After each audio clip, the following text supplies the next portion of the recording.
Hay algo que casi nadie entiende. No es que abandones hábitos, es que tu cerebro los elimina. Literalmente, piensa en esto, empiezas motivado, compras el libro, te inscribes al gimnasio, descargas la app, organizas tu agenda, haces el plan. Los primeros días te sientes diferente, productivo, enfocado, imparable. Y luego, sin drama, sin una gran decisión consciente, sin un ya no quiero, simplemente dejas de hacerlo. No lo anuncias, no lo declaras, no lo analizas. Solo desaparece, como si nunca hubiera existido. Y tú te dices, me falta disciplina. Pero no es disciplina, es un mecanismo neurológico. Hoy vamos a hablar de algo incómodo. Tu cerebro elimina hábitos que no considera eficientes. Y si no entiendes por qué, vas a seguir empezando y desapareciendo. El cerebro tiene una obsesión. No es el éxito, no es el crecimiento, no es tu mejor versión, es la eficiencia energética. Tu cerebro representa apenas el 2% de tu peso corporal, pero consume aproximadamente el 20% de tu energía. Eso significa que cada decisión, cada acción consciente, cada esfuerzo nuevo es un gasto, y el cerebro odia el gasto innecesario. Desde su perspectiva, un hábito nuevo es una inversión, y toda inversión debe demostrar retorno. Si no lo demuestra, se elimina, no porque seas débil, sino porque tu cerebro es estratégico. El problema es que tú evalúas el hábito desde el futuro. Tu cerebro lo evalúa desde el presente, y el presente siempre pesa más. Cada vez que repites un comportamiento, ocurre algo muy específico. Se activa un circuito llamado bucle de hábito. Se compone de 3 partes: señal, conducta, recompensa. Pero aquí está el detalle que cambia todo.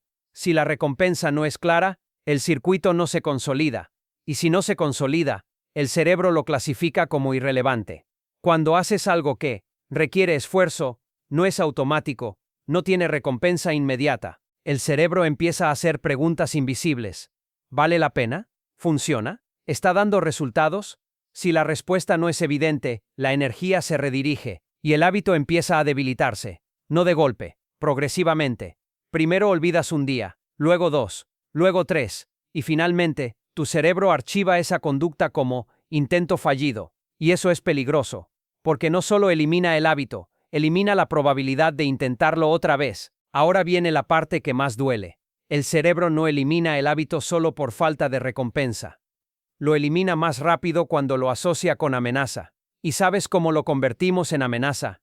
Con presión excesiva. Esta vez no puedo fallar. Ahora sí o nunca. Si abandono soy un desastre. Eso no suena peligroso, pero para el sistema nervioso lo es. Cada vez que introduces carga emocional intensa, el sistema límbico entra en alerta.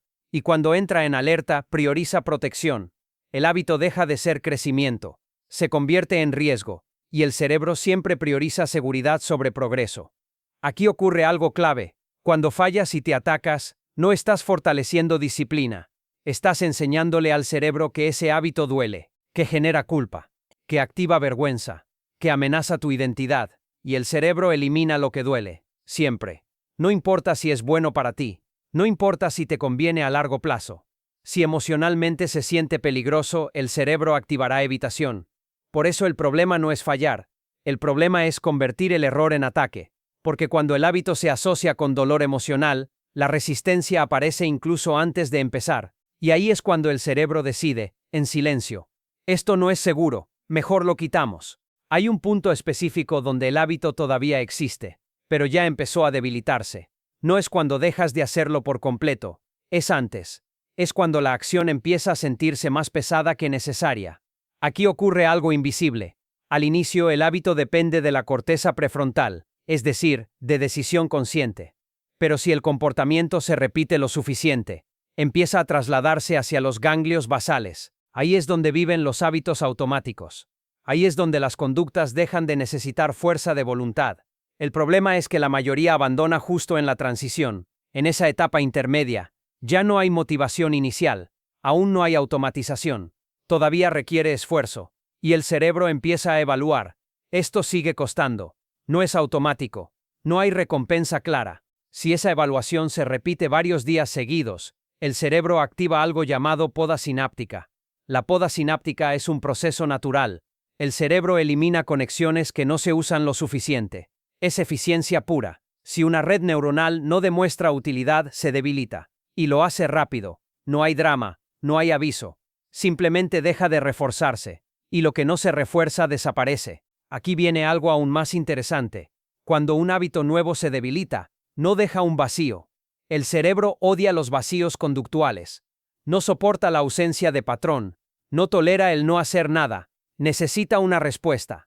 Entonces hace algo automático. Sustituye. No porque decida sabotearte, no porque quiera retroceder, sino porque su función principal es mantener estabilidad, y para el cerebro, lo estable es lo conocido. Por eso vuelve al patrón anterior, porque el patrón anterior tiene 3 ventajas claras. Es conocido, es predecible, ya tiene circuito dopaminérgico consolidado, no necesita evaluación, no necesita esfuerzo consciente, no necesita negociación interna, simplemente ocurre. Ahora observa esto. Cuando estás cansado, estresado, emocionalmente cargado o saturado de decisiones, la corteza prefrontal, la parte racional, pierde influencia. Se reduce su capacidad de regular impulsos, se debilita su control ejecutivo, y el cerebro delega decisiones a sistemas más antiguos, a sistemas diseñados para ahorrar energía, no para optimizar tu crecimiento. ¿Y qué sistema responde? El que ya sabe qué hacer, el que ya tiene ruta rápida, el que no necesita energía adicional. Eso significa que cuando vuelves a procrastinar, cuando regresas al celular, cuando abandonas el nuevo hábito, no estás retrocediendo. Estás activando una autopista neuronal ya pavimentada, una red que ha sido reforzada durante meses o años, una red que ya fue validada por repetición, una red que el cerebro reconoce como eficiente. Mientras tanto, el nuevo hábito todavía es un camino de tierra. Irregular, inestable, lleno de fricción, requiere atención, requiere energía, requiere decisión consciente. Adivina cuál es más fácil recorrer. El cerebro no elige lo correcto, elige lo eficiente. Y hasta que el nuevo hábito no tenga su propia autopista, la ruta antigua siempre parecerá más atractiva. Aquí entramos en un nivel más profundo. El cerebro no solo evalúa eficiencia, evalúa coherencia. Porque más importante que ahorrar energía, es mantener una narrativa interna estable. Tu identidad funciona como un filtro predictivo.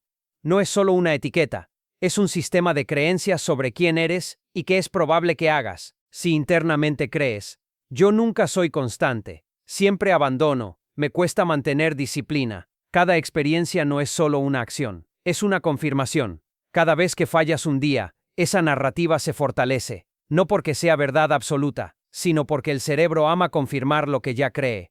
Y aquí está lo importante. La coherencia reduce gasto energético.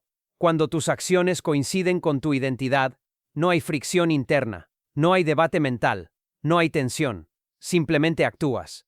Pero si el nuevo hábito contradice tu identidad actual, el cerebro detecta conflicto, y el conflicto consume energía. Porque ahora no solo estás haciendo algo nuevo, estás desafiando quién crees que eres. Eso exige autorregulación constante, exige vigilancia, exige esfuerzo cognitivo repetido. Y cuando ese conflicto se repite muchos días, el cerebro toma una decisión silenciosa. Elige coherencia, no progreso, coherencia. Prefiere mantener una identidad estable aunque sea limitante, antes que sostener una conducta que no encaja con la historia interna. Por eso no basta con repetir el hábito. No basta con cumplir días en una racha. Hay que cambiar la historia interna. Hay que actualizar el filtro. Porque si la identidad no cambia, el cerebro termina eliminando lo que no encaja. No porque no puedas hacerlo, sino porque desde su perspectiva, no eres ese tipo de persona, todavía. Ahora la pregunta clave: ¿cuándo deja el cerebro de intentar eliminar el hábito? No es cuestión de tiempo exacto, no es magia, no es un número fijo de días, es cuestión de condiciones. El cerebro deja de resistir cuando se cumplen 3 cosas muy específicas. El costo energético baja, la recompensa es clara, la conducta empieza a sentirse coherente con tu identidad. Primero, el costo energético. Mientras el hábito requiere esfuerzo consciente en cada paso, el cerebro lo percibe como gasto. Pero cuando la repetición reduce fricción, cuando ya no tienes que decidir tanto, cuando empezar no duele, el costo baja. Y cuando el costo baja, la resistencia disminuye. Segundo, la recompensa. No una recompensa imaginaria, no un beneficio lejano, una señal clara de que está funcionando. Progreso visible, sensación interna de avance, microvictorias acumuladas. El cerebro necesita evidencia. Necesita poder decir, esto produce resultado. Y tercero, el más profundo, la coherencia con tu identidad. Cuando dejas de pensar, estoy intentando cambiar, y empiezas a pensar, esto es lo que hago, algo se reorganiza internamente. El hábito deja de sentirse impuesto. Empieza a sentirse natural. En ese punto, algo cambia. El cerebro deja de preguntarse si vale la pena. Empieza a asumir que es parte del sistema. Ya no es una conducta nueva luchando por espacio. Es una pieza integrada. El hábito ya no compite con el anterior. Empieza a reemplazarlo. Y aquí hay algo poderoso que casi nadie entiende. El cerebro no elimina hábitos por repetición. Los elimina por irrelevancia. Cuando el viejo hábito deja de aportar ventaja, cuando el nuevo se vuelve más eficiente, más coherente, más predecible, la balanza se inclina sola, y los nuevos hábitos no se consolidan por intensidad, no por hacer todo perfecto durante una semana. Se consolidan por consistencia suficiente. No necesitas hacerlo extraordinario, necesitas hacerlo estable, porque hacer menos, pero hacerlo de forma repetida y sostenible, es infinitamente más poderoso que hacerlo perfecto por pocos días y desaparecer después. Ahí es cuando el cerebro deja de eliminar y empieza a conservar. Ahora viene la parte estratégica. Si sabes que el cerebro elimina lo que no parece eficiente, no tiene recompensa clara, genera amenaza, contradice identidad, entonces debes diseñar el hábito con esas reglas en mente. Estrategia 1. Reduce el tamaño inicial. Menos esfuerzo, menos resistencia energética. Estrategia 2. Introduce recompensa inmediata, no grande, pero clara. Estrategia 3. Elimina castigo emocional, error sin drama, circuito protegido. Estrategia 4. Refuerza identidad con lenguaje interno. No digas estoy intentando, di soy alguien que está aprendiendo a. Estrategia 5. Diseña el entorno. Que la opción correcta sea la más fácil. No necesitas más disciplina, necesitas menos fricción. Tu cerebro no está en tu contra. Está optimizando. Si elimina un hábito no es sabotaje, es evaluación. La pregunta no es, ¿por qué abandono? La pregunta es, ¿mi cerebro encontró suficiente razón para mantenerlo? Si el hábito parece costoso, incierto, emocionalmente amenazante y poco recompensado, se elimina. Si el hábito parece manejable, seguro, progresivo y coherente, se queda. El cerebro no trabaja con promesas, trabaja con señales repetidas. Si este video cambió la forma en que entiendes tus hábitos, suscríbete. Aquí no hablamos de motivación superficial, hablamos de cómo funciona tu cerebro de verdad. Déjame en los comentarios, ¿qué hábitos sientes que tu cerebro eliminó recientemente? Y si conoces a alguien que siempre empieza fuerte y desaparece después de una semana, compártele este video. Nos vemos en el próximo.